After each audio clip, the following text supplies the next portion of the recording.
Hi, my name is Joshua Simons, and I'm the Executive Director of the Percussive Arts Society. I want to thank you all for tuning in tonight for an extraordinary roundtable sponsored by the Percussive Arts Society and our Diversity Alliance. I want to thank a few people who helped make tonight possible. First, Elizabeth De La Mater, the chair of our Diversity Alliance, Sarah Hagan, a member of our executive committee, and Eric C. Hughes, who is the chairman of the drum set committee at PAS. I'd also like to thank Amber Fox, a PAS staff member who helped with all the technical aspects. As you can imagine, putting roundtables like this together isn't the easiest thing, so thank you for all of your support. I'd also like to, of course, thank our four panelists tonight, four friends of PAS, four people who have actually been at PASIC recently. And so thank you for making the time and for sharing your amazing words with us. Keo Stroud, Nate Smith, Nikki Glaspie, and Robert Sput Seawright. So thank you all so much. Thank you for tuning in for these important roundtables. Please continue to watch as we have more roundtables coming in the near future. But with that, I would like to welcome our panelists and throw it to our moderator for tonight, Sput.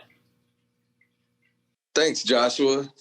My name is Robert Sput Seawright, and we have some really special and some of my favorite musicians on today. And I guess we can just go around and everybody can say who they are, starting with you, Nikki. My name is Nikki Glaspie. I'm a drummer. I've been touring professionally for 18 years. And Jeez. I've had the pleasure of playing around the world, 20 times over with incredible artists, and I'm very thankful to be here today. All right. I'm Nate Smith. What's up, y'all? Like Nikki, I've been out here. Come on, man. I've been out here 20 years. I've played with a number of fantastic musicians, and been fortunate to make a life out of this. So I'm grateful to be here today. Thanks for having me. Yeah. I'm Keo Stroud, drummer. I've been doing the whole thing for about 20-something years, and life is good. I'm happy to be here to share this thing with everyone.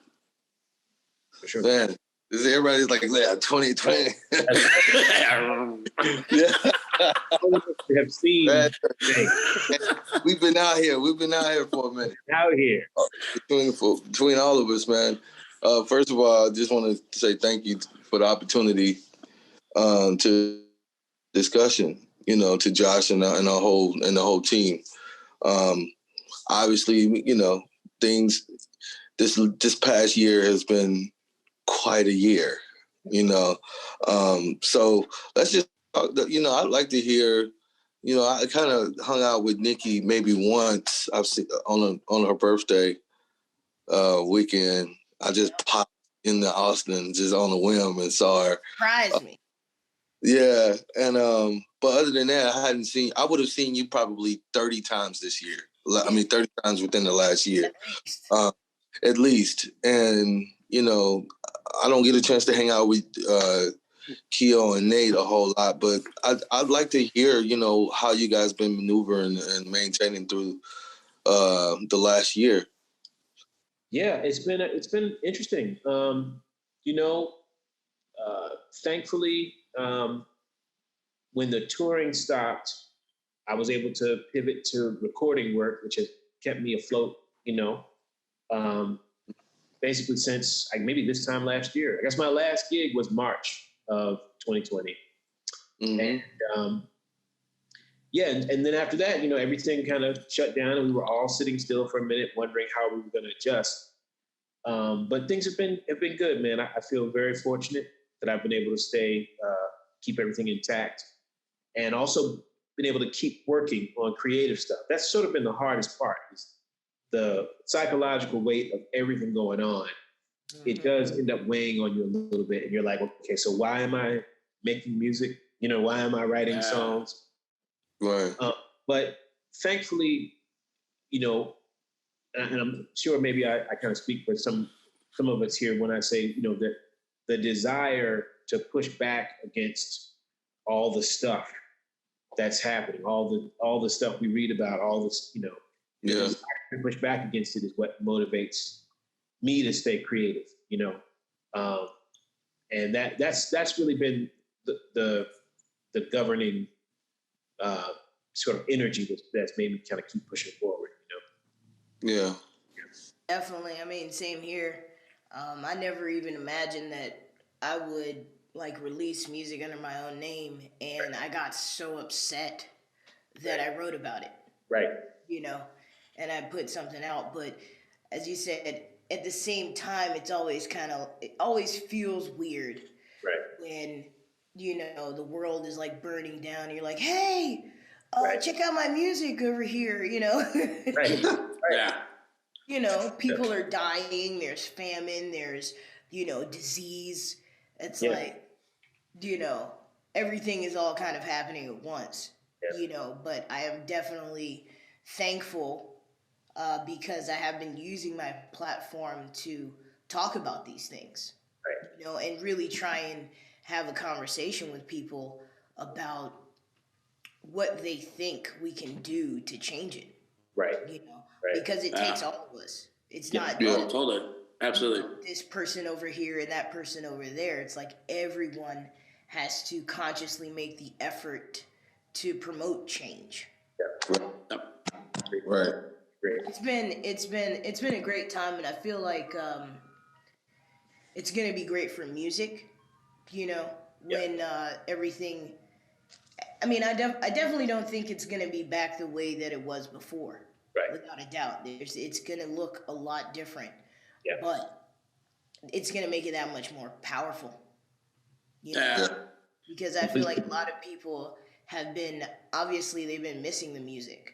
Yeah. You know, Yeah. people have been missing the message and the energy and the vibrations, you know, that come from music and seeing it live. And we're definitely needed right now.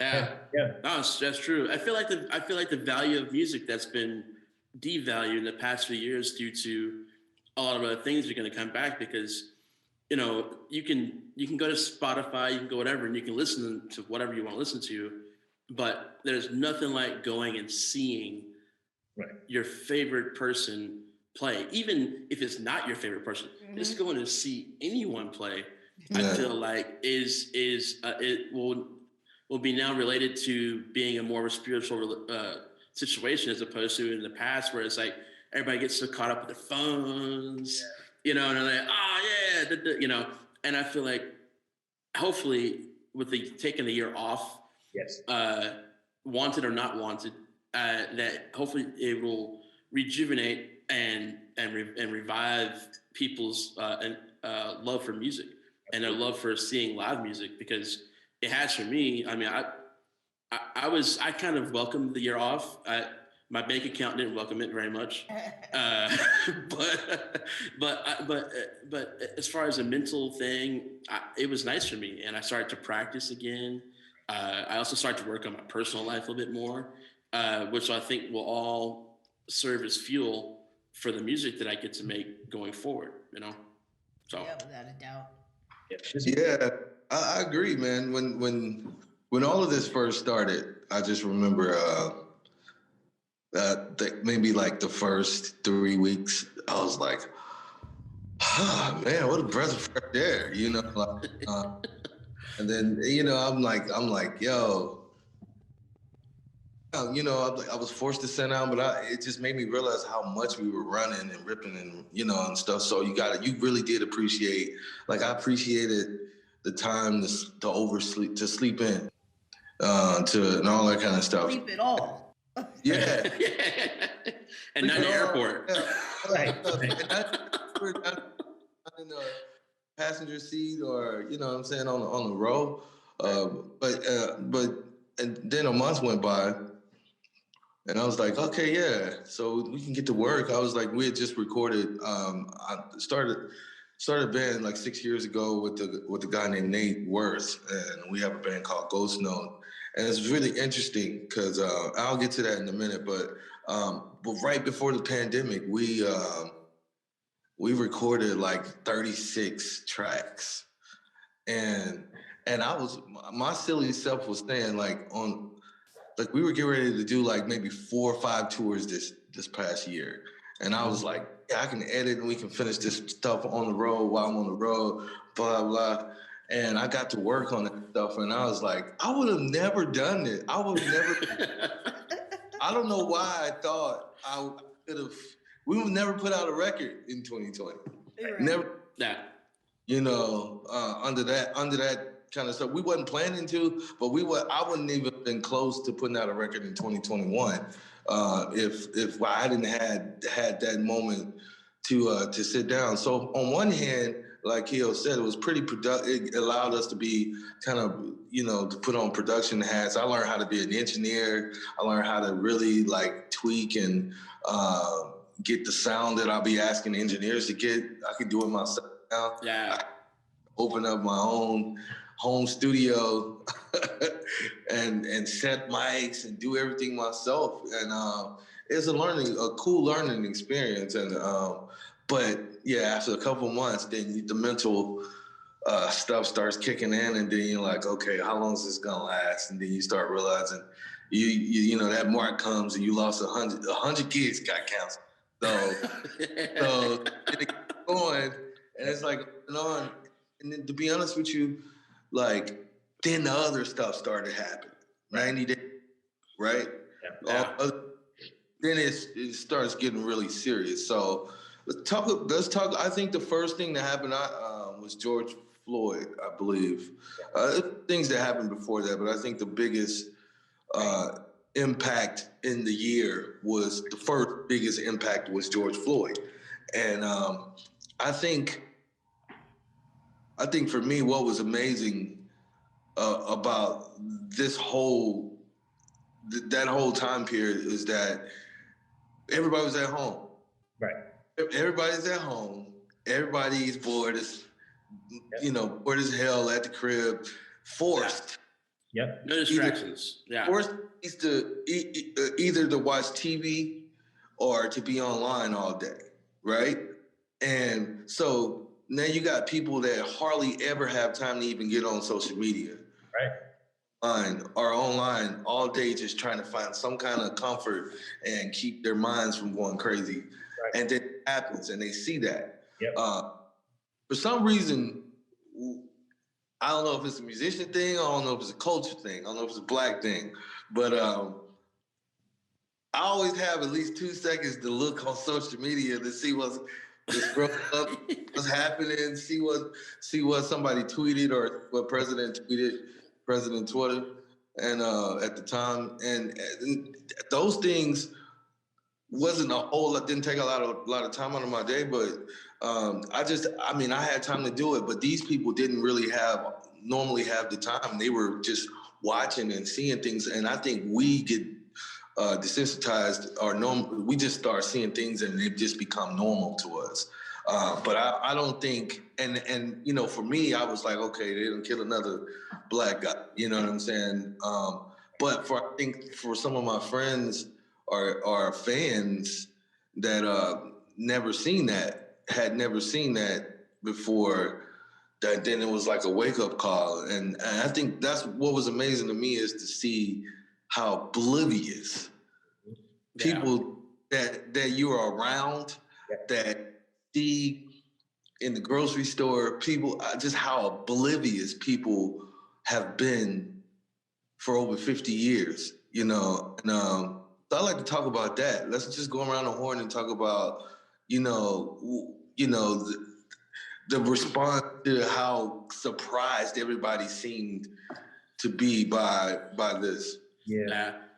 Man, I'll tell you this. One of the things that happened for me with that situation was my ex is white and I'm black, obviously. So I have a mixed daughter. And one of the things that happened with us is that a line of communication opened up. where we actually had to talk about some things that we never thought we had to talk about with to our daughter, who's now 14, about being a mixed person in the world and then in United States. And it's really strange because we were never really like estranged as far as we stayed friends, but for whatever reason, we talked a lot about this situation, and it kind of brought us closer together and more of an understanding of our two cultures. And it was kind of mind opening because I got to see like her side and her family side, not because the family side was a little different than my, how I thought, and same thing for her. So it was interesting that we got to really have serious chats about how things are, how things used to be, and then the future for our daughter. And that was the one big thing that I got from it, because we were all home. So everybody, like you said, everybody's home looking at their computers, looking at their phones or whatever, and grabbing whatever information I can get. And then having to also try to look at that information in a non-biased way, which is so hard for everybody, and it was interesting. It just led to a bunch of chats over the past 6 months now. And I feel like she and I have a better understanding about things for our daughter. And it was interesting for her because she was like, I just never thought that would happen, and it could happen to somebody, and people would just automatically split sides, make it political, and not just see that it is, a legal thing, things you shouldn't do, humanity thing. And we all learned a lot without going into great detail about it. But, I learned a lot about it, and my daughter has learned a lot, being that she's now, a 14-year-old mixed child in the world, and trying to see everything, seeing everything for what it is. And it's been interesting. So sorry, I sound like rambling, but yeah. But anyway. I've been, it's been an interesting time for me. There's kind of was this sort of reckoning that happened for me when the George Floyd thing happened, then Jacob Blake, and, when all that stuff went down, I generally don't post political thoughts. I don't do stuff like that. But I did this one Instagram post that was, where I just kind of said what I said. And I was like, the idea that people can separate, they can see a Black musician doing something at a high level, right? Doing something in a skilled way, doing something that reaches people, that touches people. And immediately make this disconnect between the person as a musician and the person as a human being. That's the part that I had to kind of like come to terms with, because, there are a lot of people in the world. People love music, and the music is for everyone. I play music for everybody, At the end of the day, if it was me on camera with a cop, or if it was whatever, how many of those same people who are quick to hit the like button or, leave the comments, how many of those same people will be saying, well, what did Nate do? Well, what did he do to get the cop? What happened? We need to know the whole story. And the truth of the matter is, there are two sides of the story, and being a cop is hard too. I get that. That's not an easy job. Mm-hmm. But this idea that you can flip a switch and immediately go from 0 to 100 and go from, no force or a minimal amount of force to lethal force. That's the part that we just need to talk about. And that's the part that really deals with like Black humanity, like Black human life, the value.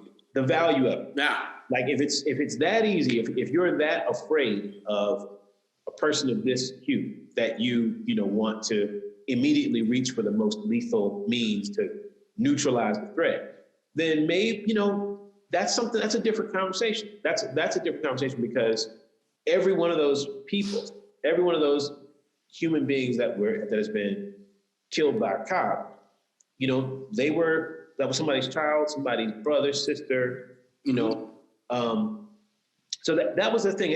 And when you you know, being a musician, being on stage, there's this wall that comes up where people see you as less of a person and more of like a commodity, more of a thing, and that was the thing I wanted to address with that post, where it was like, okay, I am a human being, so that for all of the views and all, there's actually a person in here, and it could have been me. You know what I mean? It could have been me. And every Black child who grows up in the United States of America has a conversation about that with their parents. Most Black children. You just had that conversation with your daughter about how the world sees you.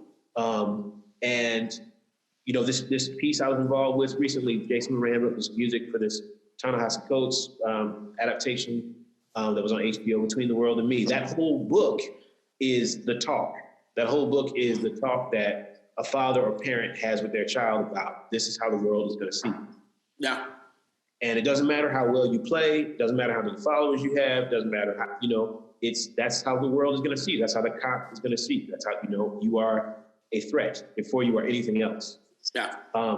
So that was the thing I felt like I needed to sort of get off my chest. And that was probably a combination of the claustrophobia of quarantine and, but just realizing that there was this breaking point that we had kind of gotten to. And I really do think it has changed things. I think it's changed the conversation for a lot of people. Yeah. Yeah. That is like the best thing that has come out of it. Right. Is that people are talking and people are communicating, But like for me, it just comes down to history. Like why were the police created in the first place? For us. Right. And I think the more that people, our country in general, obviously they whitewash and sweep things under the rug, but it's like we have to confront that. Right. We have to look at it in the face and deal with it. Right. And like I said before, that includes everybody.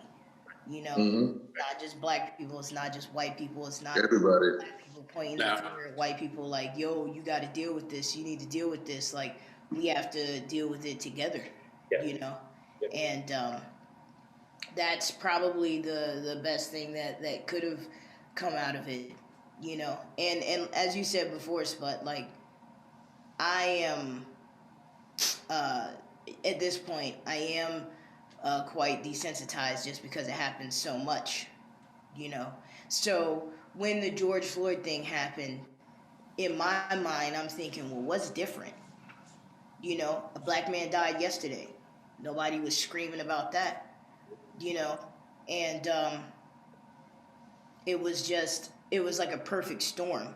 Right. People being locked down, and then number 45 and his rhetoric and his behavior, it just kind of, obviously, it was a boiling point for a lot of people. And that's the other thing, not just Black people, there have been white people that have been saying this for a long time as well.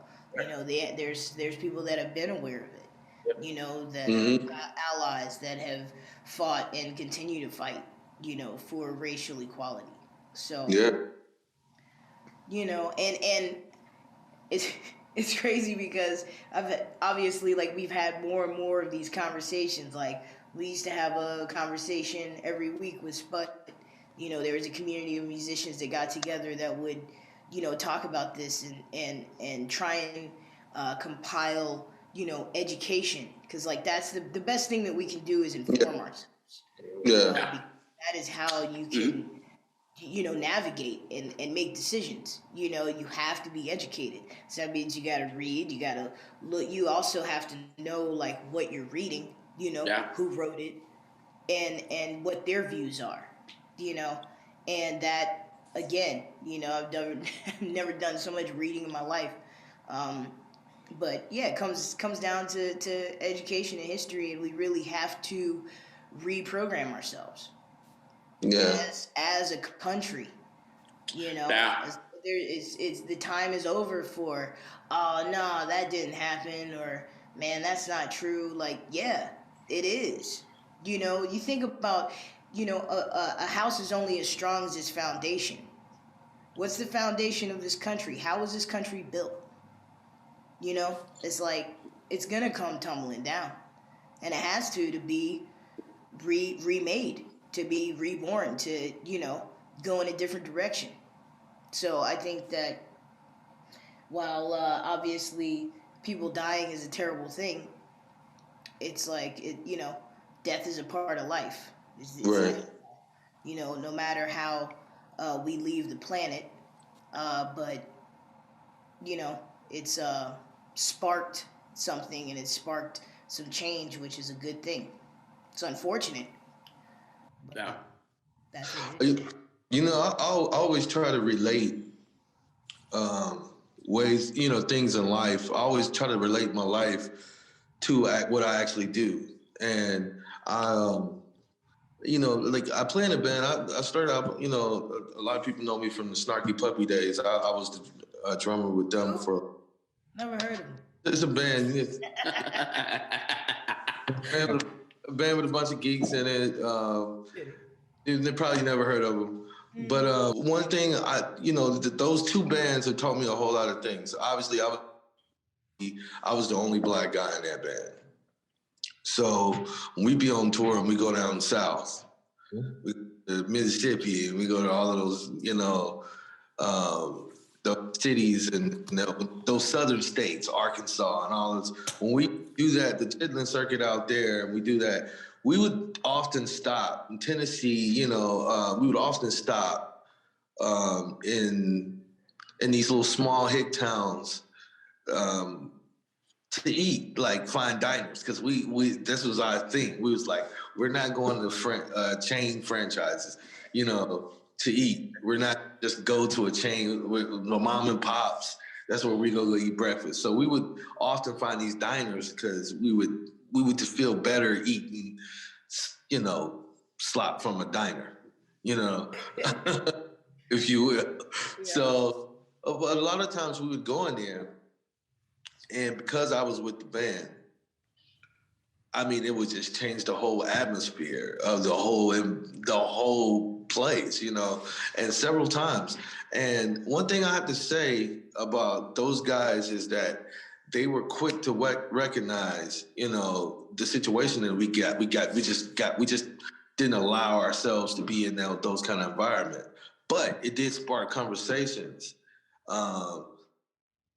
These guys were starting to feel uncomfortable. You know what I mean? Standing in elevators with me, seeing people's reaction to me being in the elevator, that just stuff that we see every day. You get in the elevator, as an older white lady in the elevator, she's going to, clockwork, she's going to put a person on the other side. It's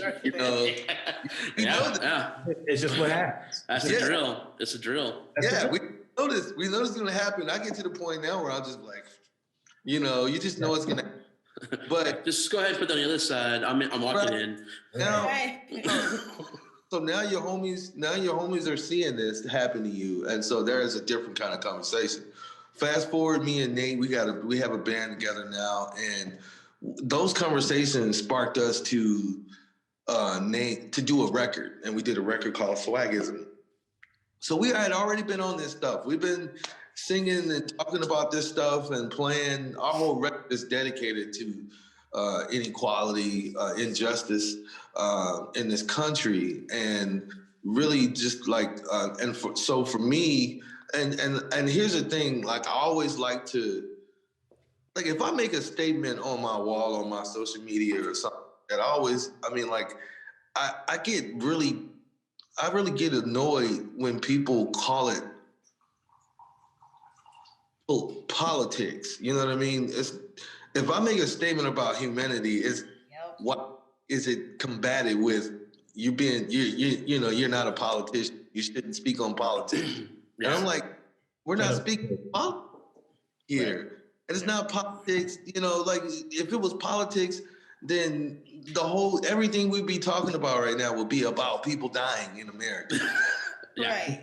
So it's not, it's, it just baffles me how the conversation automatically turns, well, I don't speak on politics. I mean, we dealt with that with the companies. All the companies, they was like, well, they didn't want to take it because they don't want to get into politics. Like, this is humanity.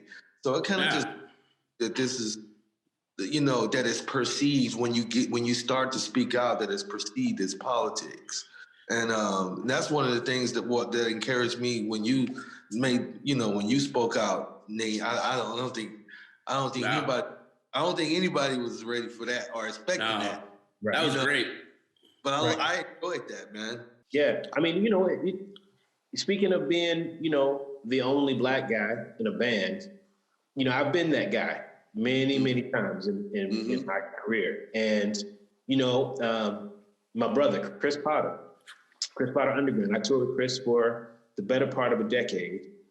And for most of those tours, about 50-50, it was myself and Craig Taborn, the great pianist. It was like split half and half, two brothers, two white dudes. We're traveling through Europe together.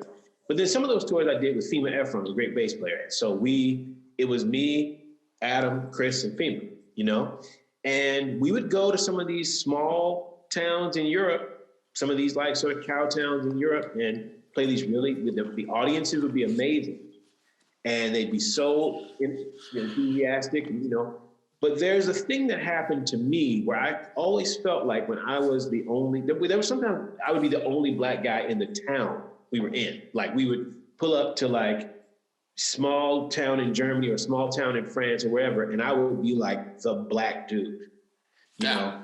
And I'd go out and walk, get lunch or something, waiting for sound check, and I just look around and be like, man, I am the only one, And so when you're navigating that experience, and then, the only time I think I was ever even visible to the people in the town is when I was on stage. When I was off stage, it was just kind of like, oh, well, there's this other being, but, we're going to just go about our lives. This person doesn't really, is not really a factor here. It's not, we're not really seeing him. And that's an incredibly isolating feeling, and, I know, and I've had a number of encounters with fans in Europe mostly who, after a jazz show, they just feel really comfortable coming up to you and saying whatever they want to say, like just whatever they want to say. And whether not really worried about how it's going to land, they'll just say it, and, there have been a number of those, and I don't want to get into any particular stories, but it does serve this feeling of isolation, the idea that I'm only valuable to you when I'm on stage playing the drums. Kind of like when you make a political post and they're like, well, you should stay out of politics. It's shut up and dribble. It's the same same thing. It's like, you're shut up and play. Right. It's you're only valuable when you are on stage playing music or, whatever. And I think that is something that's a real disconnect that we need to ask our fans because the fans, the white folks who think that way, that's their work to do. That's not our work to fix. They have to kind of look at themselves and ask themselves why they're asking those questions. You know what, Nate? I agree with that, and because I got a lot of flack, but like Nikki was saying, after the George Floyd thing, probably a week later, we started doing weekly calls, because at that point, I did feel the need to have conversations with people. We were having conversations online in front of the world, and it was looking pretty bad. So I was like, let's take this to Zoom and let's start doing these Zoom calls. And I got up to, I think the highest number was like 75 people on this call. People just in the world as musicians, and we just started just dialoguing. And I think the first part of it was education, but not, we're going to teach you all about our life, that kind of thing. It was more so just sharing stories about our experience in those environments with those people. Oh yeah. In situations where something was happening to me and they were standing right there and didn't even know it. Yeah. You know. Yeah. And so we just started saying all these stories, and the education started happening within itself, because to see where they have been oblivious to these things, or been, you know what I'm saying, and the terms covert and overt start coming around, so everybody started measuring themselves to those two words. Yeah. So although I didn't feel like obligated to, teach, but I did think it was necessary that we had conversations, because I think, like I was saying, like from correlation from music to life, we all do this in our bands. Like the most important factor of us being successful is being able to listen. Yeah, totally. Right now, I think the objective is to listen and to be heard and talk. I mean, listen and to be heard. You know what I mean? Like, so, I agree. No, it's just been amazing to see those things, cross. The shut up and play thing has definitely been a thing. I've heard my fans. I haven't made anybody stop following me, but those conversations are really frustrating to hear, though. I definitely. The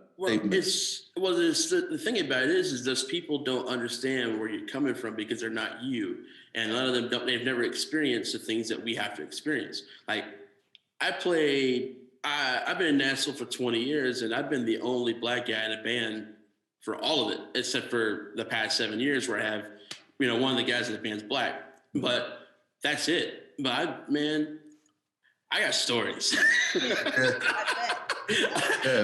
I'll share a brief one with you where it's just, it's nothing bad, but it's horrible at the same time. But like, I remember like 2001, 2002, being like in Myrtle Beach, playing a gig at a country bar with a band that was, up and coming kind of thing. It was pre-out playing with Big and Rich, but I was done playing. This lady came to me and was like, "You guys sounded great. Me and my friends were wondering, what's your nationality?" And I was like, "Oh, this is great." I was like, "Well, German, Irish, Jewish, black." She goes, "I thought you were N-word," to my face. Wow. And I was like, "Huh?" Oh. And she was like, "Yeah, my daughter, she married an N-word." And I was like, "Really?"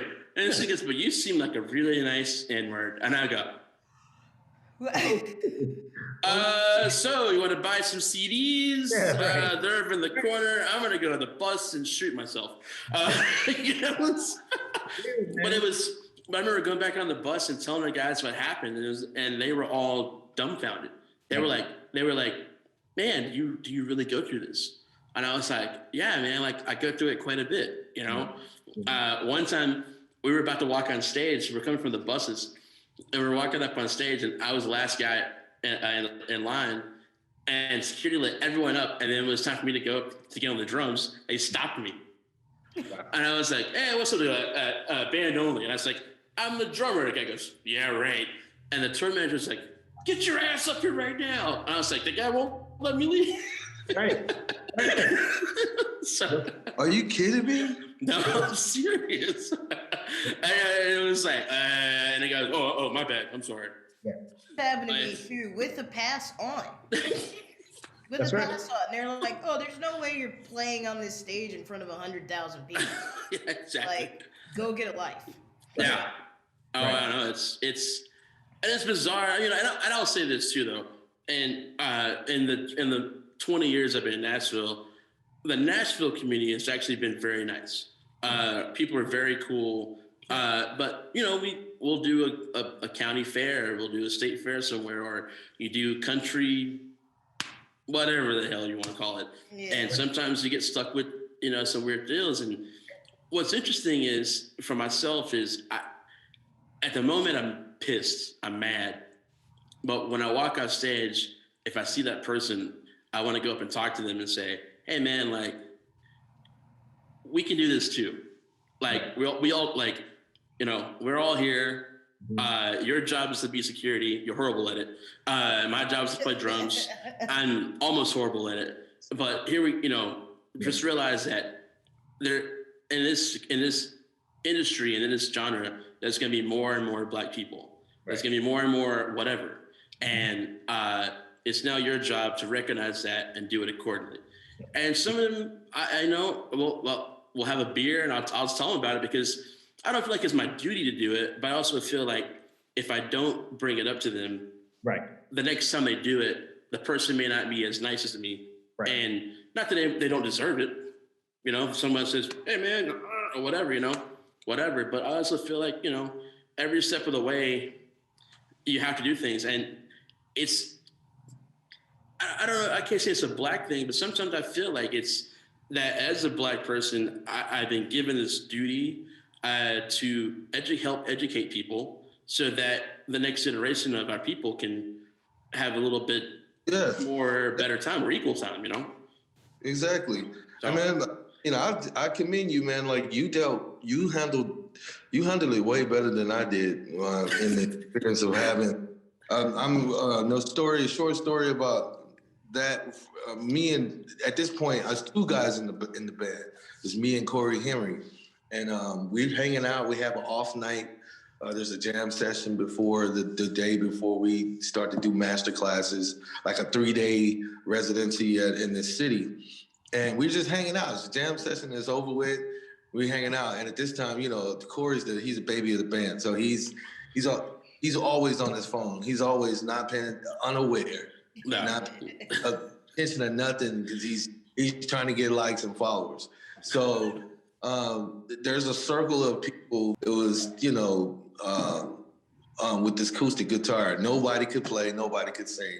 It was god awful. It was, but it was, it was kind of peaceful, as far as they were just in the circle. The jam session was over. I was at the bar, and so was Corey. And so after one of the songs, I'll never forget, they were singing Hallelujah. And after the song, this guy brings the guitar over to me and Corey, and he hands it out. And he goes, here, let the N-words try it, right? Oh, wow. So I said, the N-word in me immediately rose up. Right. So you rang? So? I'm like, oh, what did you just say? And I gave him like opportunity to retract that statement. Yeah. And he just with every bolt of confidence, just repeated the word. He said it, and the whole time, Corey is on the phone the whole time. Corey's on the phone. But look up. I don't play the guitar. No. He's understand what's happening. So at this point, some of the other guys kind of figured out, okay, wait, hold on, It was really messed up because it was like, we were in the city. We were just kind of having a good time hanging out at the bar. Some of the guys were meeting some beautiful ladies. So it was, I feel like we messed up. I feel like it just messed up their whole vibe, I can. Yeah, that will mess up a vibe. that word, the lights come on when that word. Yeah, right. To go home. Yeah. So lights on, get out. Here I am. I'm like, Chris, let me out. And everybody. Bruce Banner. He's like, ah! Like, let me out. Everybody get me out of there. And again, Corey, when he figured out what was happening, he was like, man, so it was like a whole thing. So we had to deal with this guy. Yeah. 3 days because we were doing a workshop. Yeah. We were doing a workshop, and he was outside of the campus in the courtyard or whatever, and he was just crying, please let me participate. Please, I'm sorry. I mean, like, it was just like, he disrupted the whole, and I mean, like, so finally the professors and administrators begged us to have a conversation with him. I immediately said, no, it's nothing to talk about. That's it. No, he can't come in. I don't want to see him. Get him out of here. That kind of thing. So Mike had a conversation with the guy, and Mike came to me, and Mike was like, look, I really think you and Corey should talk to him. Like, I understand, but I really think if you talk to him, you will have a different understanding of what's going on. Okay, so for this, preface the story, we wasn't in America. We were in Germany. Okay. All right. So basically, come to find out, his side of the story is that he's gotten into hip hop in the last 5 or 6 years at that time, and he was hearing that word as a term of endearment. So a person that didn't grow up in the United States kind of taught me a lesson in how sometimes I need to kind of like, have an ear for there to be some kind of ignorance, like a real ignorance. Yeah. In people, and because I have a real ignorance in what it's like to grow up in a very wealthy home. You know what I'm saying? Yeah. So, you know what I mean? Like, so, like, I don't know what it's like. You can tell me, I don't know what it's like. Yeah. But so for him to tell us the story, and it gave me an opportunity to feel like I was saved his life, because he was headed to the United States. He was headed to Los Angeles. Oh shit. And hey, so after everything was over, I was like, yo. Saved his life, that's for sure. Let me tell you something. I was like, let me tell you something. Don't ever use that word again. I promise you, if you go to LA and you say that word, you're gonna die. Yeah. I was like, and no one's even gonna ask any questions. No one's gonna get upset at you. They're just gonna end your life. You cannot use that word. That's irresponsible. You cannot use that word. And if you need to know anything else about the culture, you need to read and research about it right now, because you can't, that's not okay. And all of his buddies and his friends knew that. But it's just I don't know if it's culturally, but no one was accountable in that situation. He was just gonna get his ass kicked. You know what I mean?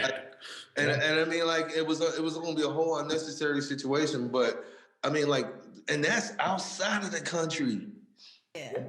You know what I mean? So, I mean, like, that happens over here too, in the States and stuff. But the whole point of this time period in this last year is just me finding out that, there is some ignorance. And I think we've seen it too, even with the presidency, the election process and all of this. People that just have no clue. They have no clue, and it just that in their minds is that's the way of life. And I think be the greatest task moving forward, period, for us to get through is to kind of, how do you dissect? How do you how do you tear it down? That's like telling somebody the alphabet. Man, and I will say this, and that's the weird thing about it. And it's like, I guess I'm not going to call it a burden, but I will say this. One of the things that we have as successful Black people doing our thing is that we can educate people. Mm-hmm. And we shouldn't have to, but it's something that we can do. And it's something that I always try to default to. And I'm from Georgia originally, so I dealt with a bunch of stuff growing up. I remember, like, my granddad told me and my cousins to go look at some cars, and the guy was at the car dealership thought we were trying to steal cars and stuff like that, And my granddad basically put the guy out of business. He was like, he told his Black friends not to buy from this guy who had a predominantly Black, business space. But my whole thing is, like, I try my best to go, first of all, all right, if I hate this guy, I'm going to jail because I'm Black. Two, Right. I should probably just be like, hey, man, give me a minute. Right. Or I'll say, you shouldn't do that. Right. Whatever. If you want to talk about it, whatever. And I had to do that with Facebook, man. Like just from the years of being in Nashville in the early days of having some really, really, really, really far right friends. I had to kind of say, I don't want to block you from Facebook because you're my friend. I think you're my friend. I hope you're my friend. But send me a message, text me, Right. and we will have a conversation about it. Mm-hmm. I don't want to always have that conversation with people, Right. but I will have it with you because I want to give everyone the benefit of the doubt and say, I think you're a good person. You might be just a little misguided because you haven't experienced what I've experienced. And I haven't experienced what you've experienced either. So let's talk about it.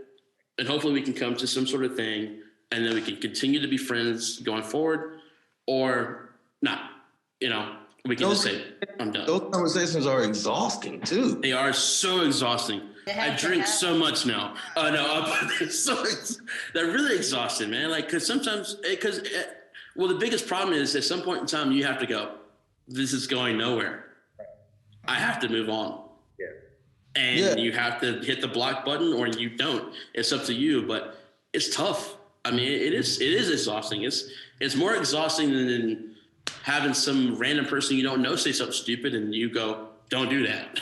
Because it's somebody that you know and you love and you're like, man, I know and I want to love this person, but I don't love the way they think. And that's exhausting to me. Yeah, I know. So, Nikki, I can imagine you've had quite you'd had to do that quite a bit, right? Yep. I had to do it quite a bit, and yeah, it's exhausting. Being Black is exhausting. Because every time I see you, you are pretty much the only Black individual in the band, and then you're a girl, the only girl in the band in most cases. So I can only imagine, some of the stuff that you go through. But what is the most, if we could kind of curtail and taper this to a different topic, a different mode. Let's talk about what do you see happening after a year like this that we just went through? What do you see happening that could be positive in all of this for us moving forward? Yeah, I mean, again, just people having conversations, but really taking action, because of what's happened in politics, the past year. I've heard a lot of people, even my dad was like, I'm considering running for Congress. This is ridiculous. We have to do it ourselves.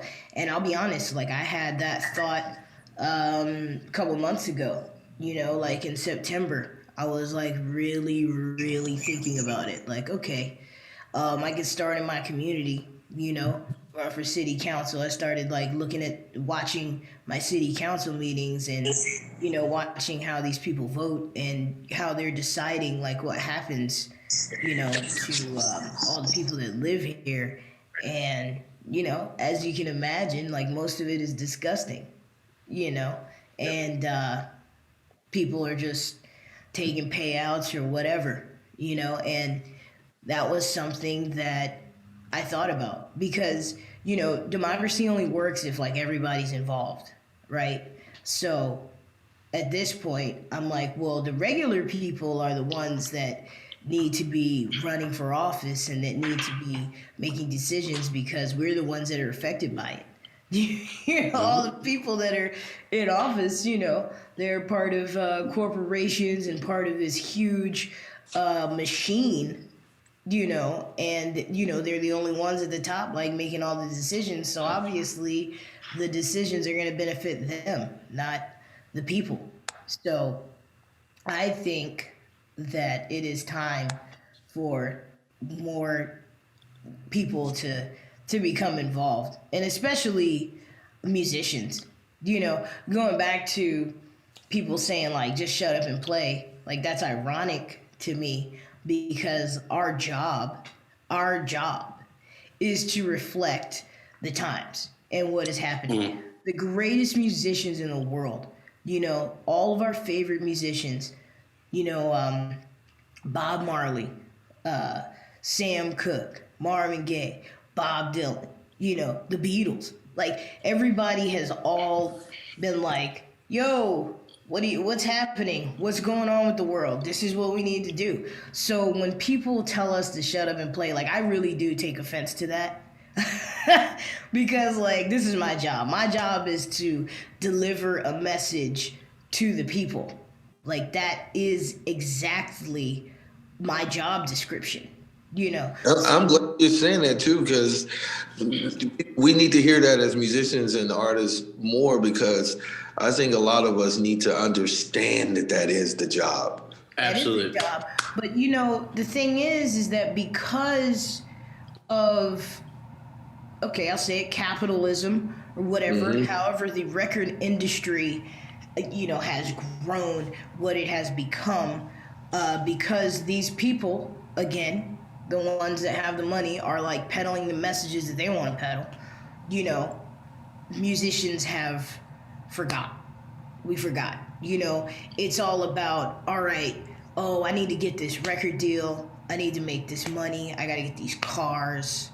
I got to get these houses, but it's only conveying a message that they want you to convey, in order to get that money or whatever. We've heard the story time and time again, where people are like, no, I don't want to sing about that. I want to sing about this. Like, this is what's happening.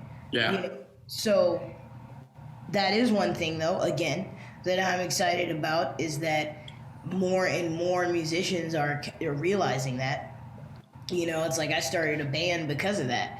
I was like, yo, what are people thinking about? Like, it's cool to, write songs about partying and having a good time, but, like, that's not what people need. That's just not what they need. People need the truth. They need to be given the truth unapologetically. Like, this is what it is, and also they need hope. I think that the best thing a person can do is look inside, because really that's all it comes down to. It's like you, yourself, and God, or whatever your higher being might be. Like, that's really it. That's all it comes down to. So during this time, I think that a lot of people have been doing the looking within, doing the self-reflection and checking it out, and either you like what you see or you don't, and you try to do work to become a better person, Sure. And it's all tied together. It's like we're talking about racial inequality, but it exists in every realm, all of it. It's like all the same thing. Exactly. We're humans. Yeah. What about you, Nate?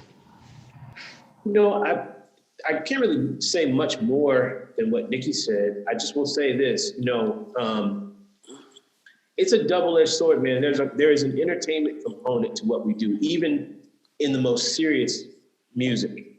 There still is this piece of the puzzle that people show up to a show or they put on a record and they want to be taken somewhere with it. They want to listen to it and say, man, I didn't know you could do that. Or how are they doing that? Or, man, I can't believe that. Yo, listen to how great that sounds. It's the beauty that we make as artists, that we create. It takes people, hopefully, if we do it right, it takes them inside, like what you were saying. Like, it takes them in. And it takes them, like, to this place where they start to think about life, their experiences. Music is really powerful. I think as musicians, this is why, I think it's great that, Nikki, you pointed out all of those great artists who use the music as a means of healing. That's kind of what we do. Like, we're healers. It's a part of the job, Yeah. People can be feeling, and I know music heals me by playing it. There have literally been times when I've felt ill before I went on stage. Yep. Like, I felt like there's no way I can play this gig. whatever it is, I'm nauseous, I got a fever, whatever, and not just nerves about playing a show, just I didn't feel well. As soon as I sit down to play and that communion happens, that fellowship happens, it changes everything. It changes everything. And I think it's just a really important calling that musicians have. And we need to use it. We need to use it. And I think that's a part of it. Like, I think in the music that I am putting out, the music that I put out last year, there is this like thread through it of like this idea of using music to heal. That's really kind of where I'm coming from. I'm trying to. That's beautiful. You are. I'm a witness. Like I listen to you play, and I feel better, and I also feel that direct connection to the spirit. Like I really do. I turn it on. I'm like, man, that's what it's all about. Yeah, for sure. Wow. Likewise. I'll say this, man. I don't know any of you guys personally, but I've been following you guys for years, and I love the vibe that you guys put out when you're behind the instrument. Obviously, and this has been great also, but each one of you guys really inspire me as a musician and as a person. And I think that as we continue to do that we can influence other people to get on board with the unity thing. And I really feel that we have that power. I mean, you guys talked about it earlier, but we do have the power to do that. And we may not feel like it at the time, but we have it because we're influencing someone to come up and do something with I hate to say the whole no color barriers and all that stuff, but like we're influencing people to come and do things from their heart and hopefully from a place of peace. Like when I see you guys play, I feel peace, as lame as that may sound, sorry, I hope it doesn't sound lame, but I'm just saying, but you know what I mean? It's like, it's like there's being inspired by people, and then there's people who inspire you to go to the next level, and that next level is peace. We all want peace. I started this stupid hashtag on Instagram called Playing for Peace, where I just played a simple groove for 11 seconds. I posted up, and I just put Playing for Peace, and that was it. And I don't know if it affected anyone, but if it did, cool. If it didn't, whoops. But I feel like we have that ability as musicians, and especially musicians who come from a place where we've experienced inequality, where we've experienced just hardships.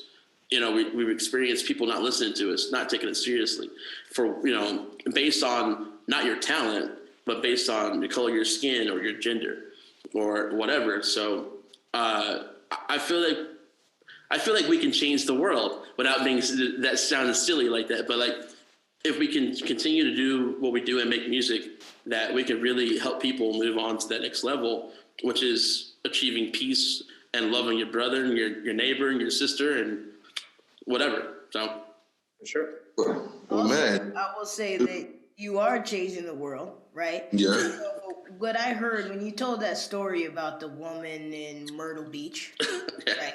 She called you the N-word 3 times in a row. Yeah. What was the last sentence that she said? You seem you seem like a good one. Yeah. You seem like a good one. Yep. Okay. Yeah. As ignorant and as offensive as everything that she said was. Yeah. What did she take from it? What did she take from her experience watching you play the drums? Right. I know. Yeah. She was like, oh. Maybe Hey. they're all bad.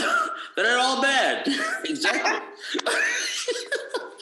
But it's true. I mean, it's a truth. hey, all you can do is laugh at it. Yeah. We're gonna wrap this up, guys. But I just want to say this: having the chance to go back and listen to music more than I've ever had the opportunity to. I've learned some stuff. There's no saying that history repeats itself. We hear this all the time. Mm-hmm. But history is literally repeating itself right now. After I go back, Bob Marley, listen to War, listen to the Beatles, listen to, just like you said, Nikki, all these, they were on it. They were saying the same thing. It's as if this happened before. It's been happening, and I feel like we just came out of the Civil War again. The civil rights movement again. And in the 70s, what happened was music for Black people, music helped us. It helped heal us, or at least make us feel better about ourselves, knowing what we just went through. We had just went through in that time period. And I think we're right back there. I think we at a place where music is going to have to be the healer, not just for Black people now, but for the whole entire nation, really the world. Music is going to be the healer. Also, what you're saying, Nikki, that's our job. But music, so we need to be very adamant about being conscious, being very pure and authentic, and when we're creating music, we have to know that our job and what we're going to do could very well heal the world. So I encourage all you guys to continue to do what you do. I've been inspired by each and every one. Nate, man, you are like, you've been on here as kind of like the he's on here guy, it's like you reinvented yourself like 3 times in the last 2 years, before all of this was done. I was like, yeah, Nate Smith, he's just, no one will hear me tell you that you're like a jazz god, because they're like, oh, he's a groove guy. And I was like, well, he's a groove guy too now. I was like, and that's it's been so beautiful to see that. I mean, it's amazing how our lives work, and the same thing I've, grown up and seen Nikki as well, and, there's something to be said about our power and our presence. So I just encourage everybody just to continue to use that and walk into that, and hopefully use our platforms. That's the biggest thing. That's what I want to get from all of this, is the next time I get an opportunity to be on stage, all of this is going to be a part of it. It's going to be, I'm going to make sure everybody knows the message, and they're going to feel it from me. So yeah. Definitely. Yeah. Well, thank you guys for hanging out. This is, it's been a very cool, candid conversation. Yeah, let's do it again. Yeah. Yeah. Sure. Looking forward to the next time, man. Looking forward to seeing all you guys. Yeah.